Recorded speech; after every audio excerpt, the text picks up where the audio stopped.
Adquira cursos e livros, clicando nos links na descrição. Salve Roma! Estamos aqui mais uma vez com o programa Em Defesa da Fé. Hoje o programa Em Defesa da Fé vai defender uma coisa que é muito preciosa para a igreja. Uma coisa que é muito preciosa para Deus. A família. Trouxe aqui meu amigo Dr. Davidson Medeiros Gugel, que está aqui para, junto com a gente, defender a família. O tema de hoje é sobre a questão da ideologia de gênero. Vamos explicar aqui o que é realmente, como surgiu a ideologia de gênero e qual a intenção para que tenha como fim destruir a família, que é a igreja do lar. A questão da ideologia de gênero, né, como o Davis vai explicar mais tarde, surgiu do relativismo. Tem uma base também no existencialismo, no ateísmo.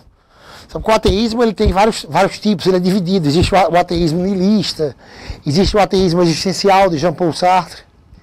A mulher de Jean-Paul Sartre, Simone de Beauvoir, eu diria que foi a matriarca do feminismo. Ela disse uma frase que está sendo muito defendida hoje nesses seguidores da ideologia de gênero. Ela disse que a mulher não nasce mulher, ela se torna mulher. Isso vai totalmente contra os princípios cristãos. Isso vai totalmente contra o princípio da família. Vamos ver aqui, analisando uma carta de João Paulo II, a carta Mulher Dignitatem, do santo João de Deus. Ele faz um estudo desde Gênesis 2 ali, desde a época da criação, né? Onde diz, a mulher chamada desse modo à existência é imediatamente reconhecida pelo homem como carne da sua carne e osso dos seus ossos. E osso dos seus ossos. O interessante do estudo que João Paulo II faz para explicar a mulher, ele analisa o termo mulher desde o hebraico antigo. Ali, citado em Gênesis, o termo mulher é Issá. O termo Issá é uma junção do termo homem. Is, homem. Issá, mulher. Ou seja, para o homem. Ao pé da letra seria para o homem. As línguas modernas não exprimem esse termo, como as línguas antigas. Em exceção do inglês. O termo woman é uma junção do termo homem e o termo útero, womb. E man, homem. O woman significa, ao pé da letra, um útero para o homem. Então, essa ideologia de gênero, moderna e diabólica, ela tem como foco destruir a família. Aqui não estamos ligados a nenhum partidarismo político, nada desse tipo, nenhum tipo de divisão, né, que muitas vezes as pessoas ficam nessa tecla, mas movidas por algo político. O nosso dever aqui é defender a família apenas. E que não confundam com nenhum tipo de homofobia, porque a igreja ama os gays, ama os homossexuais. O que ela não tolera, o que a família cristã não tolera é a imposição da ditadura gay, que acontece na ideologia de gênero. Tanto que na década de 80, quando surgiu a AIDS e foi taxada como um câncer gay, 25% de todos os aidéticos do mundo que sofriam desse flagelo foram cuidados em hospitais católicos. Em países como a África, que foi muito maior, 50% de todos os aidéticos foram cuidados pela Igreja Católica. Então, que não confundam, por favor, porque as pessoas tendem a confundir, né? Por exemplo, se a gente é contra uma heresia, a gente acha que a gente está tendo preconceito com quem está com aquela heresia. De forma nenhuma. Então, a igreja ama os gays e os chama a viver uma vida cristã, os chama à conversão, da mesma forma que os adúlteros, que os promíscuos, qualquer tipo de promiscuidade, que os viciados, a igreja ama todos. Agora ela não tolera essas imposições, né? A imposição da ditadura gay pela ideologia de gênero. O Dr. Davidson Gugel vai nos responder algumas questões bem básicas sobre isso. Davidson, me diga uma coisa. Como surgiu a ideologia de gênero? Boa tarde, Paulo. Boa tarde, telespectadores desse lindo programa que tem defendido a nossa igreja. Paulo, na realidade, essa questão da ideologia de gênero, ela é um filho, como você muito bem falou, do relativismo, né? Essa questão do relativismo, ela surgiu na Europa há muitos séculos. Ela foi difundida ou constituída como ciência no final do século passado. Mas ela já existe como ideia no pensamento do europeu há mais de 5 séculos. Quando foi que isso realmente veio à tona? Na época da colonização do Novo Mundo, da colonização das Américas, por exemplo, quando os europeus chegavam e impunham verdades absolutas culturais, fazendo com que perecesse os costumes e as culturas dos povos que habitavam esses novos territórios, até então, antes desconhecidos pelos europeus. E por isso que a gente chamava de descobrimento, né? Porque o eixo do conhecimento terreno se centrava na Europa. Então, tudo que era externo da Europa era desconhecido. Então, por isso que a história utilizou o termo descobrimento. Então, foi o que aconteceu. Os descobridores chegavam nas novas terras e impunham a sua cultura, massacrando muitas vezes os povos nativos daquela região. Então, isso gerou um problema social muito grande, porque, inclusive, por exemplo, com os negros da África, chegou-se a pensar em um determinado momento da história que os negros não eram seres humanos. Eles não eram tão evoluídos como o ser humano. Por isso, da escravidão, etc, etc. Então, essas teorias absolutistas acabaram fazendo com que a gente acabasse com a dignidade do ser humano. E hoje o nosso sistema legal, 98% dos países ou mais, defende ou tem como princípio básico a dignidade do ser humano, né? Não é só o valor vida, mas é uma vida digna. Então, tendo em vista dessa questão, o relativismo, ele instituiu o seguinte, que não existem verdades absolutas. E que todo o eixo e sistema de verdades, ele é montado em cima do indivíduo. E aí está o grande erro do relativismo.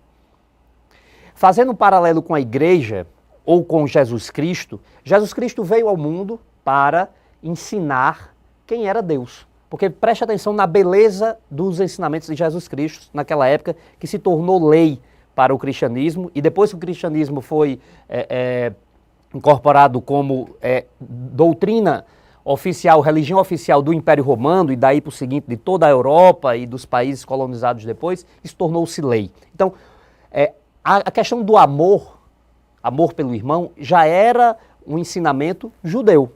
Sendo que o judeu, ele amava o pai, ele amava a mãe, ele amava quem fazia bem a ele. Jesus Cristo veio revolucionar na medida em que ele disse, ame o seu inimigo. Ame aquela pessoa que você não conhece. Ame o seu irmão. Mas, paralelo a esse amor, ele também ensinou que Deus não só é amor, como também é misericórdia, e essa misericórdia baseada nesse amor. Então, quer dizer, Jesus Cristo, ele abominou, condenou o pecado, mas ele amou o pecador. Então, a questão da doutrina da Igreja Católica ensinada por Jesus Cristo é exatamente o inverso do relativismo. As verdades, elas existem sim, elas são unas, elas são únicas, mas nós, assim como o Deus Pai Criador tem piedade de nós, tem complacência de nós, tem misericórdia de nós devemos ter com o outro. Ou seja, não é pelo fato da pessoa não seguir aquilo que a gente entende como verdade que a gente vai afastá-la do meio social. Não é simplesmente pelo fato daquela pessoa não ter entendido o que era a verdade ou aonde era que aquela verdade se constituía que nós vamos retirá-la do plano da salvação.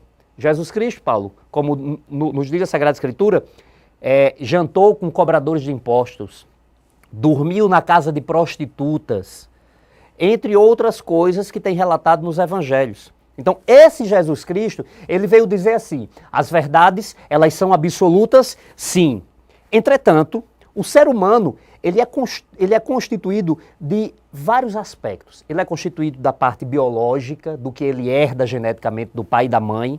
Ele é constituído das experiências que ele tem da vida, e melhor, da forma como ele encara essas experiências. Ele é constituído do que lhe é ensinado e do que lhe é mostrado. Então, o ser humano ele não é uma fórmula pronta. de dizer assim, Paulo, quando tiver 60 anos de idade, vai ser assim, assim, assim, assim. Não. Paulo vai, aos 60 anos de idade, ser um produto de tudo aquilo que ele viveu, que ele viu, que ele experimentou, que ele foi ensinado. Então, por isso, se Paulo se desviar da verdade, a gente tem de ter paciência com Paulo, a gente tem que ter misericórdia de Paulo, a gente tem que amar Paulo. Então esse foi o ensinamento da igreja. Mas o homem, tentando desvirtuar essa questão da verdade, resolveu criar a verdade em cima do ser humano. Eu, ser humano, tenho a minha verdade. E por isso a minha verdade merece ser aceita e acatada pelo resto das pessoas. Mesmo que essa verdade seja altamente condenável, criticável e que não se constitua como uma tese sólida. O relativismo, ele gerou vários filhos na nossa realidade hoje em dia. Um desses filhos do relativismo é exatamente a ideologia de gênero, que vem nos dizer o seguinte, que o ser humano ele nasce com dois sexos. O sexo biológico, e aí ele nasce homem ou mulher, e o sexo psicológico. E aí ele não nasce nem homem nem mulher, como você muito bem disse, nossa querida Simone, né? Ela dizia que você não nasceu homem nem mulher, você se torna homem ou você se torna mulher. E que o fato de você associar esse sexo biológico com o sexo psicológico é uma opressão em cima daquelas pessoas que querem ser diversos daquilo que a natureza lhe impôs. Então, quer dizer, aí está o grande erro do relativismo e principalmente da ideologia de gênero. Por quê? A verdade absoluta, a verdade pura, a verdade concreta, a verdade defendida pela igreja, pelos cientistas e até pelo direito, daqui a pouco a gente vai entrar na parte legal, é que se nasce homem e se nasce mulher, sim. Isso já existem estudos psicológicos, já estudos sociológicos, até porque venhamos e convenhamos, Paulo. Digamos que nós entrássemos em uma sociedade em que o homossexualismo se difundisse e se tornasse algo natural. Como era que nós íamos fazer com que as crianças nascessem? Inseminação artificial, barrigas de aluguel. E aonde estaria necessariamente nas mãos dos homens o que é de Deus. O que é de Deus. Por isso que nós queremos defender que a natureza, com toda a sua sabedoria, impõe, sim, ao homem ser homem e à mulher ser mulher. Agora, o que nós, igreja, não podemos fazer é simplesmente discriminar. Nós não podemos deixar fora do nosso contexto, da nossa convivência, as pessoas que não conseguem entender ou que não conseguem viver a sua sexualidade plena. Era isso que Jesus Cristo fazia. Se Jesus Cristo estivesse no mundo de hoje, ele se compadeceria dos homossexuais. Sentar na mesa com um pagão não é aceitar o paganismo. Exatamente. É muito pelo contrário. É mostrar que naquele ato você está amando o ser humano, você está amando o pagão, você está amando o homossexual, apesar dele estar errado. Mas se você o renegar, se você o jogar na margem da sociedade, você vai estar criando um problema muito maior. Porque você tem que deixar dentro da sua casa, você tem que deixar dentro do seu coração aquelas pessoas que você quer resgatar. Era isso que Jesus Cristo fazia e é isso que nós cristãos temos que fazer. A ideologia do gênero, ela está deturpando não só a ideia de família, mas a ideia de ser humano pleno e digno. E é tão covarde que ela vai na criança, né? Eu queria até mostrar no ar agora umas coisas que eu consegui que são bastante sérias sobre a ideologia de gênero. É uma das coisas mais sérias que eu já vi. Vamos mostrar no ar, no segundo bloco, uma coisa impressionante. Vai ser um pouco chocante para o telespectador. Mas para vocês verem como é covarde essa ideologia de gênero, como ela quer deturpar a ideia de gênero nas nossas crianças. Até o próximo bloco com o programa Em Defesa da Fé.